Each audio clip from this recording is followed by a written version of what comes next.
Mayong hapon sa tanan natong mga viewers sa atong Facebook. May ison adon tayo reaction video. May tungod sa kapari na gipangutana no sa mga tagasunod.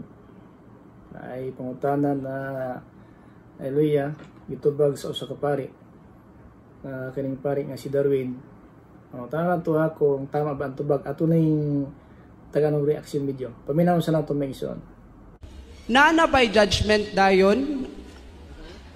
Nana by judgment dayon? Maimperno ba dayon o malangit ang usa ka taong patay na? Salamat.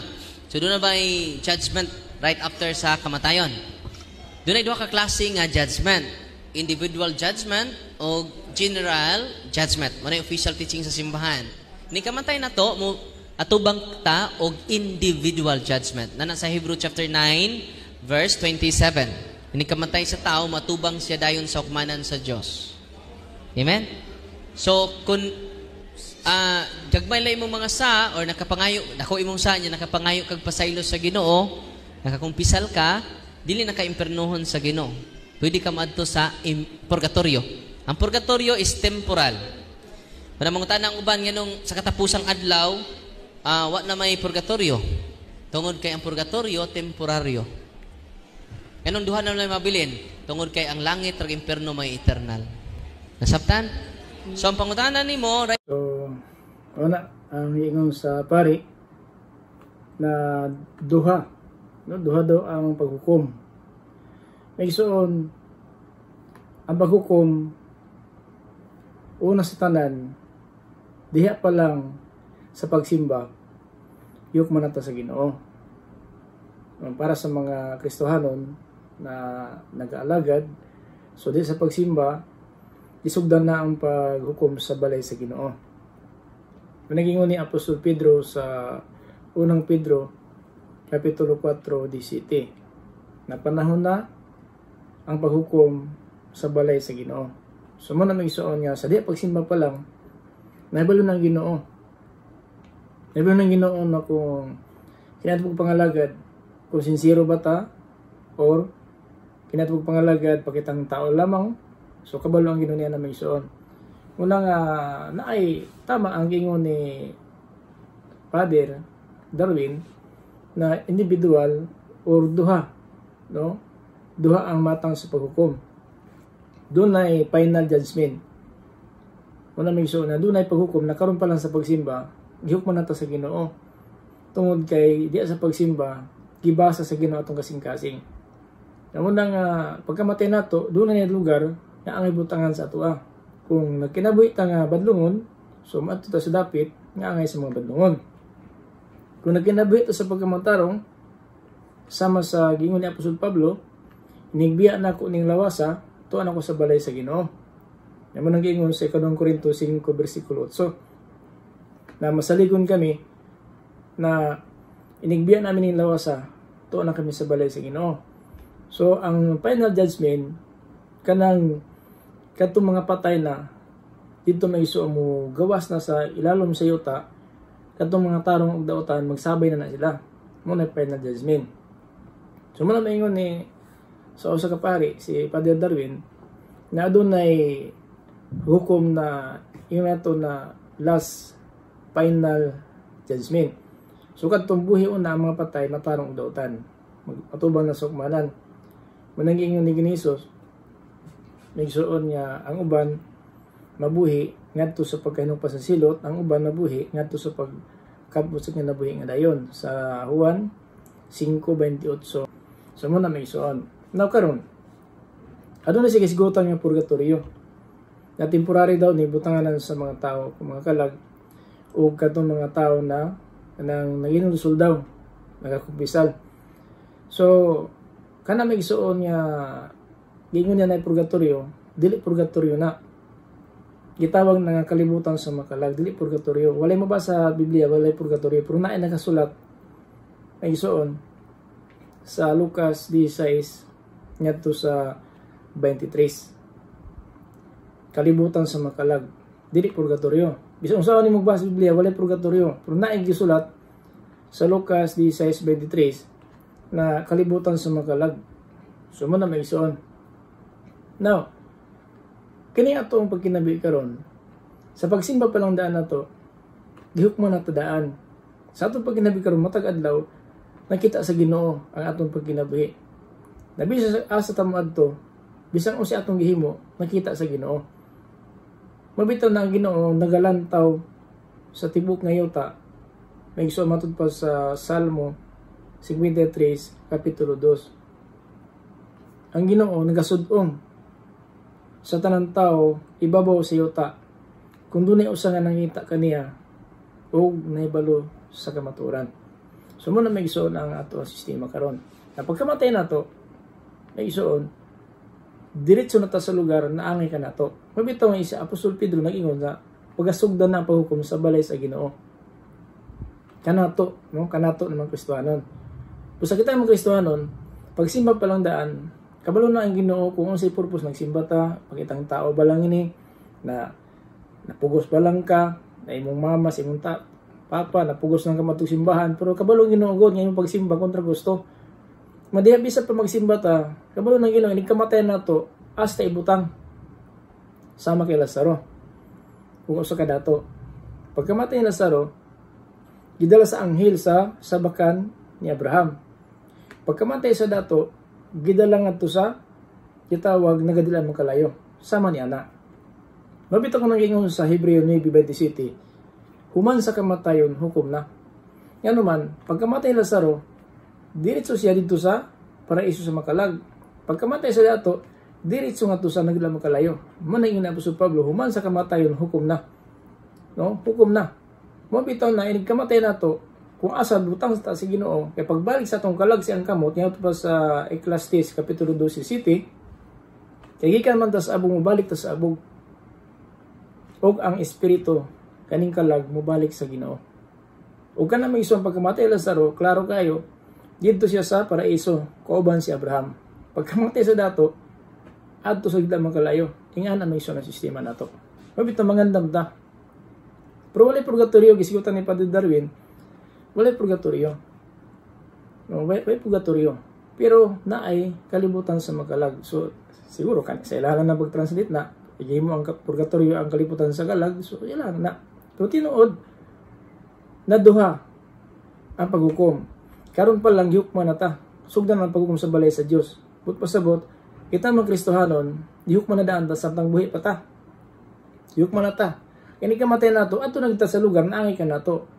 Kaya na ito paghukom na itong final judgment katong nga kalag mubangon mga patay sa Juan 5:28-29. Nang mabot ang panahon nang tanan makadungog sa akong tingog ug ang mga matarong pagabanhawon ngadto sa kinabuhi nga walay katapusan ug kadtong mga dautan pagabanhawon ngadto sa paghinukpan sa silot. So muna musabay na sila. Muna itawag na final judgment. Nang unang Pedro kapitulo 4:17, panahon na karon pagasugdan ng hukom diha sa balay sa Dios, simbahan. Sa pagsimba pa lang daan nato, klaro na kay ang Ginoo man nagtutok sa atong kasing-kasing, no? Pili laro ni si pastor, si father na simba ka, o si purpose ni simba ka, kabalo ang Ginoo na. Kung si purpose di pa si pastor, si father, wa kabalo na ang si purpose ni simba ka. Kabalo ang Ginoo. Nagka pagsimba nimo, napugos ra ka sa imong tatay nanay, sa imong igsoon, sa imong uyab, sa imong asawa. Mao na. Wa mo nang way kapuslanan ang pagsimba kung ang ato pagsimba dili din Dios. Kung kinasing-kasing ba. Mo na nga ini kamatay nato, diretso na gyud ta. Nato sa dapit na angay ka nato. Mo nang gingon ni Padre Darwin na duha ang paghukom. So mo nang ingon sa biblical hinoon may isuon. Pero kanang purgatorio ingon ni purgatorio wala na. Wala na purgatorio. Paminaw pa nato ang kadugtong na ani, napaisa ka naga-explain pod bahin aning paghukom. Pinadayag 22 bersikulo 11. Human sa paghukom sa nadeterminar na sa Dios tanan. Human sa paghukom. Yan na po niya. Di siya na to. Humanap lahat na po niya sikta. Bakit ba igibutan nila sa sikta ni? Pero kaning isa pari ni Katoliko.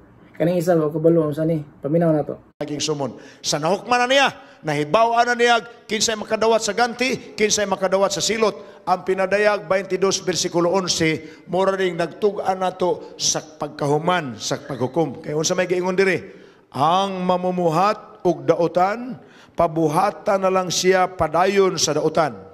Ang mahugaw, papadayunan na lang siya gihapon sa pagkamahugaw.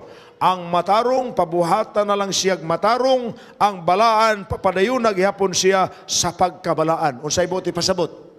Human sa paghukom, di na mausab ang tao. Di na mausab. Ang gahig ulo gina. Ang palahubog, kung wa gyud siya makapangayog pasaylo, magpabilin. Mali pang interpret sa isa. Umano sa paghukom, di na mausab ang tao. Mali ni. Yan naman, kaning gisigutan niya sa pinadayag, 22:11, kana siya, gitugutan lang sa Ginoo. Buto sabot na, gitagaan og freedom ang tao. Kung maghimo sa pagkadautan, na magpadayon ka sa pagkadautan, kung ano gusto nimo. Kaya ikaw na gihimo og ingon nato pagkamahugaw, na magpadayon ka, kaya mo man gusto nimo. Kundi pa ni paghukom. Di pa ni paghukom, kundi kani ambot pasabot diri na dunay balos. Ang nagamatarong magpadayon sa pagkamatarong. Kadtong balaan magpadayon sa pagbalaan. Tanaw, maabot ako magdala sa akong pamalos. Sumo na po sabot, dili ni after judgment, di pa. No before pa ni. Di na mausap. Ang gahig ulo gina. Ang palahubog, kung wa gyud siya makapangayog pasaylo, magpabili na lang gina siya palahubog. So dili mao ni kaning iya pag deliver. So dunay diferensya. Kay kaning imbot pasabot niya, humanda sa paghukom, inamo sa bantaw.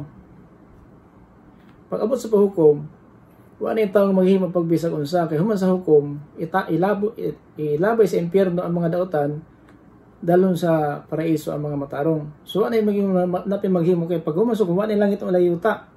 Kaysa pa maghimo palahubog na wa na may langit og yuta. So paghukom itapon man diretso dayon.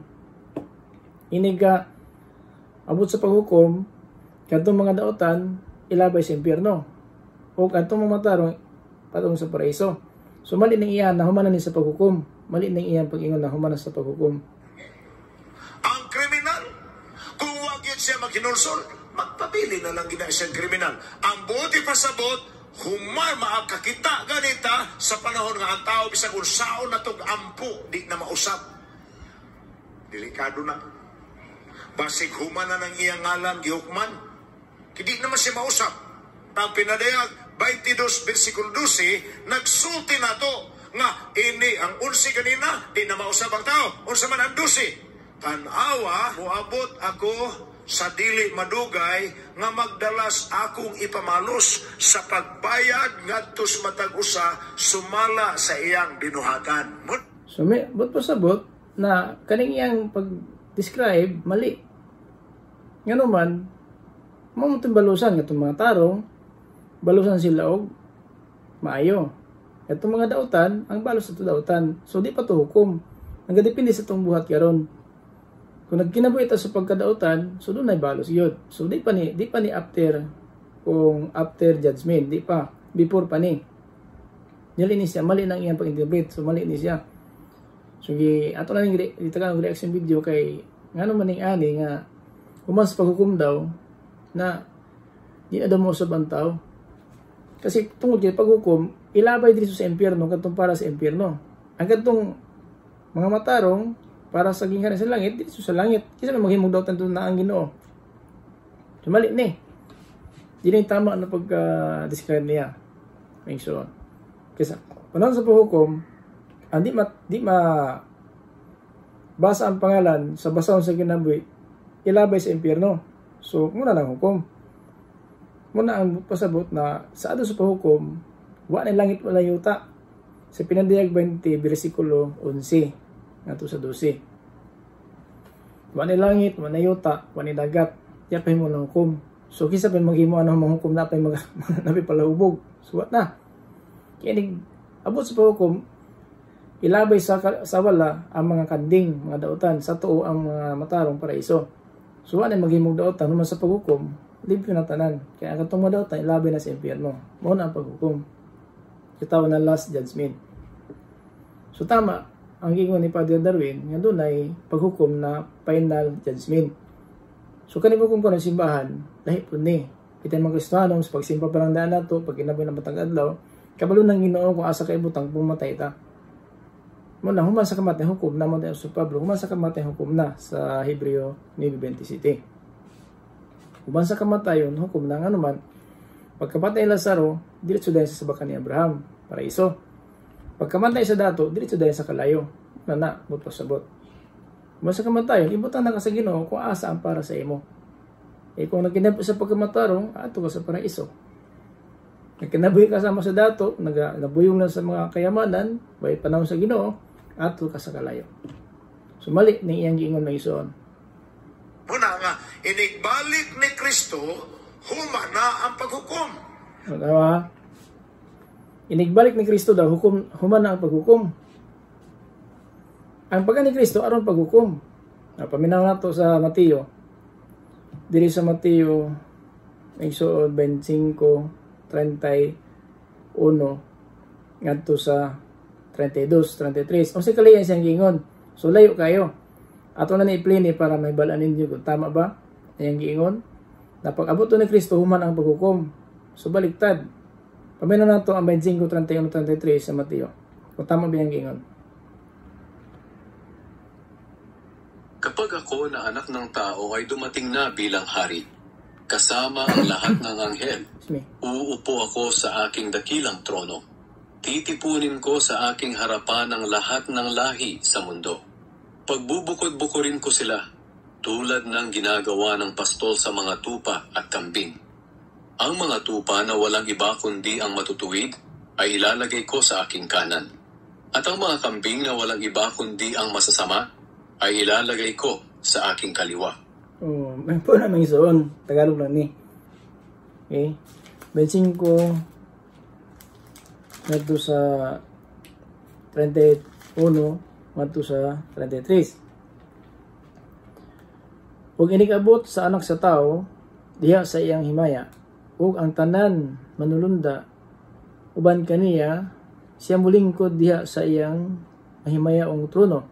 Ug iyang sa iyang atubangan pagahukman pagatupukon ang tanang kanasuran pagalainon gikan sa usa maingon sa usa magaban sa magbalantay sa hayop nga galain sa karniro ug sa makanding. 33. Ug ang mga karniro iyang pagapinigon ngadto sa tuo apan ang mga kanding pagapinigon sa iyang wala. Sumuna ni alo sa paghukom. Sumuna nga pag-abot sa paghimo na ni sa Ginoo mo ni ang last judgment. So layon na sa wala ang mga kanding, mga dautan, sa to ang mga karnero o mga matarong. The judgment wa ni mo himuan nga napay palahubog na pay pampatuyang mo na kay labay sa impierno para sa impierno. Ang para nga to sa paraiso para sa paraiso. Munang mali ang tudloan ni isa, dili mao. Ganti naman lang urbalos ang iyang dala. Ganti naman lang daog balos iyang dala. So kanang pagbalik niya mo ni ang rapture. Ang paghukom lahi. Mulingkod siya sa trono. Ang pagbalik sa Ginoo maghata og balos. Katong mga kalag na tuwa sa langit, nagapaabot sila sa adlaw sa pagbalik sa Ginoo. Manang ingon sa unang Sundika kapitulo 3:13. Na mubalik ang Ginoo uban ang tanan mga anghel ug iya tinun-an mga ulipon. Muna ng panahon na mabalik si Ginisos aron kuhaon ta niya o iuban ng tanto siyang kahimayaan. Sulay ang paghukom kay mulingkod sa trono. Ang pagbalik sa Ginoo panganod lang. Maysoon. Panganod lang siya. Munang dili mao niya ang isa ka magkuan niya sa reliyon ni. Nan kurgante og balos ang iyang dala, kanos aman himo ang paghukom. Simpre ang paghukom gihimo sa wa pa siya mo anhi. Pero ang iyon na sa Biblia, ang pag-anin niya aron pagluwas. Muna may siyang tinuod. Mahani ako, aron kuhaon ko kamo. Muna pagluwas, dili paghukom. Sulay ang paghukom, mulingkod siya sa trono. Hukmanan niya ang mga patay. Mabuhi sila, matarong dautan, isaw na niya. Managing nila sa Mateo 25, 32, 33. So, kung na iya pag-describe, mali, dili mo. Katong pagdarawin, tama to. Na ay final judgment, o na ay yung nato na kaning paghukom karon sa simbahan pa lang, pagsimba pa lang nato daan, di mo daan sa Ginoo kung ano sa gyud ay atong pagkinabuhi, pagsimba, kung sa paning pagsimba nato, pagkitang tao bang ini, sincero bang yun, makabalong Ginoo niya na. Muna, pagkamatay nato, diretso na ta dito sa dapit na angay ka nato. Giprob yun na sa Biblia sa Lucas 16, 22, 24. Muna ang gingon sa Biblia. So kaning isa, layo kayo ni, dili ni mao ang pag-describe niya. Muna yung saag na pagtudlo. Ay mo hunahuna nga ang paghukom sa Dios unya na niya himuon sa panahon nga muanhin na siya, no?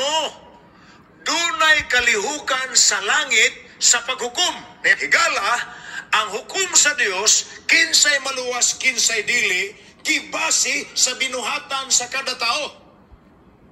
So kung makadungog mo pag-usab nga ang kaluwasan sa tao nga namatay nagdepende sa buhaton natong mga buhi. Aron ka ng tao nga namatay, kaluy-as Ginoo, pinaagis atong pag-ampo, pinaagis atong selebrasyon, kay patay naman siya, ato siyang iampog pila ka gabi, musulpot ng iyang kalagikas impirno paingos langit. Wa gina sa Biblia. Tama na, ka na mga ampo-ampong patay, wala sa Biblia na.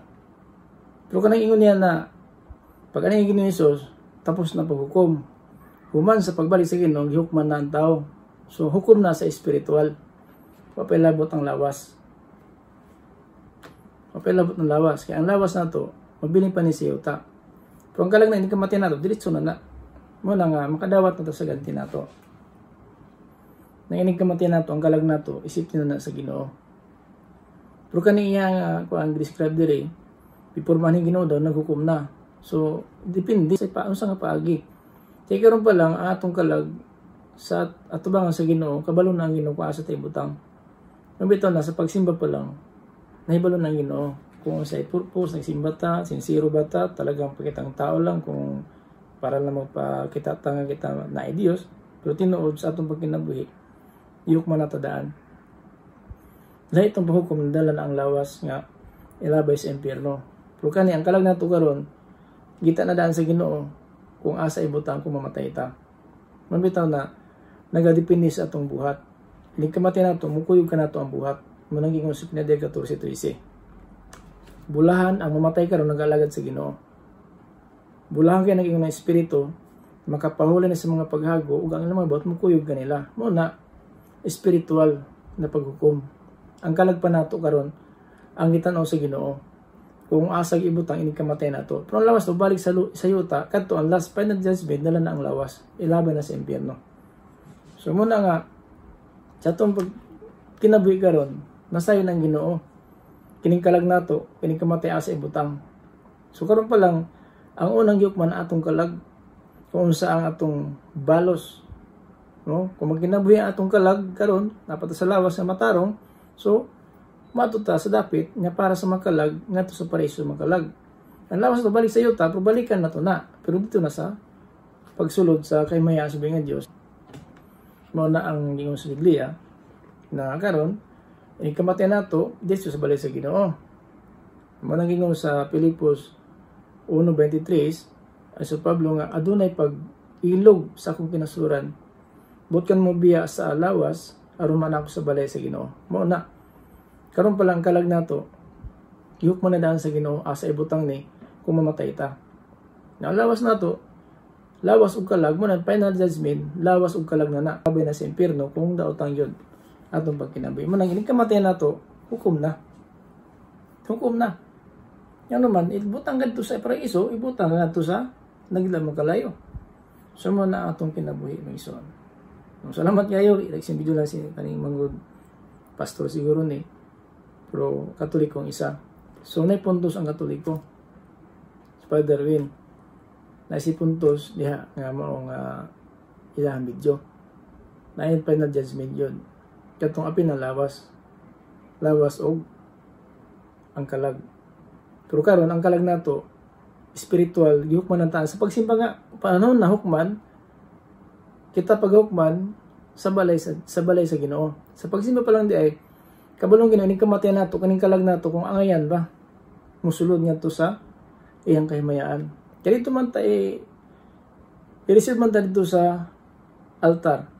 Pinadayag 6 o 9:11 o pinadayag kapitulo 20 versikulo 4. Mo na dito makalag. Yan ning kamatayan nato, dito na. Pero ang delikado kung itong final judgment kaya dala na lawas ilabay sa impyerno. Maningon sa Mateo kapitulo 10:28. Ayaw kadluki ang tao na lawas lang ang kayapat yon. Pandi mapatay ang kalag. May kadluki ang Dios magalaglag sa kalag lawas ngadto sa impyerno. Ini kamatayan nato, judgment na karon sa kalag. Ini kamatayan nato, diretso ng kalag nato kasi butang sa Ginoo. Muna nga mo kinabuhi sa pagkamatarong. Kay kan manggod na ato dalhon ang atong buhat mo dalhon nato. Kung ang kalag nato karon nakinabuhi ta ang kalag na gimo sa kalag karon. Siyempre kaya ang buhat sa lawas wala tulubagon sa kalag. So kung nagimo ang lawas pagkadautan kanang kalaga delikado. Ang atong kalag delikado pagkamatay nato adto gyud tay butang sa lugar aron silutan. Mabitaw na ganun magkinabuhi sa pagkamatarong kay ini kamatay nato hukom na. Ibutang dahil ka dito. Halimbawa, isa po na sa kalibutang kulungan. Pag madak pa nga makasala, kulungan gud ka. O, di ba? Muna nga, kung kita na yung pagkamatarong, agawas nun ta. Pero itong nakulong, makasala to. Sa langit, nga po sa atubangan sa Ginoo, ini kamatay na to. Diretso to sa lugar, naangay ka na to. Mabitaw itong isa nga, di na madag pagampo. Tama man itong isa.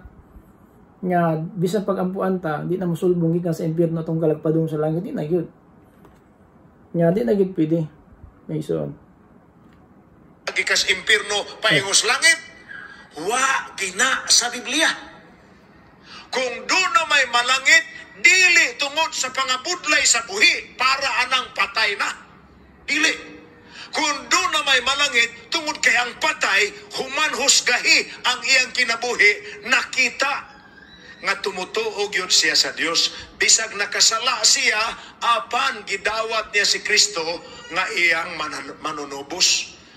Tama na. Pagdawat ng Kristo nato kapasilon sa sala bautismo yan ang natong gidawat so tinuod. Pero kung ampuan mo ang patay ani na gyud na mabalhin bisan pag unsaon mo ampuon na yung pa niya di na mosulbong sa pinupadong sa langit tinuod na. Why mabasibliya nga kung mamatayan to ampuan di na.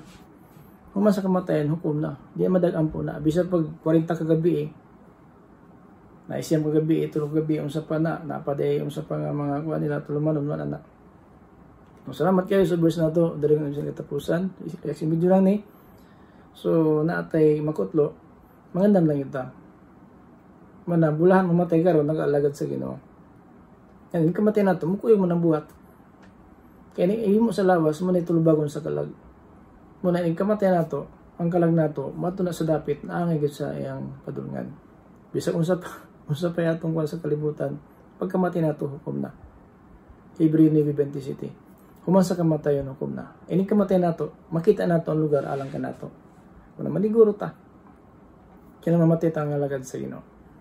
So, salamat kayo dahil ng Espiritu kita po sa alagad kay kasi Jesus basta itong mga kapustol libos kayo mas matagusa ang grasya kalinaw magauban kanatong tanan gikan sa atong Kristo. Amen. Bye bye. I love you all.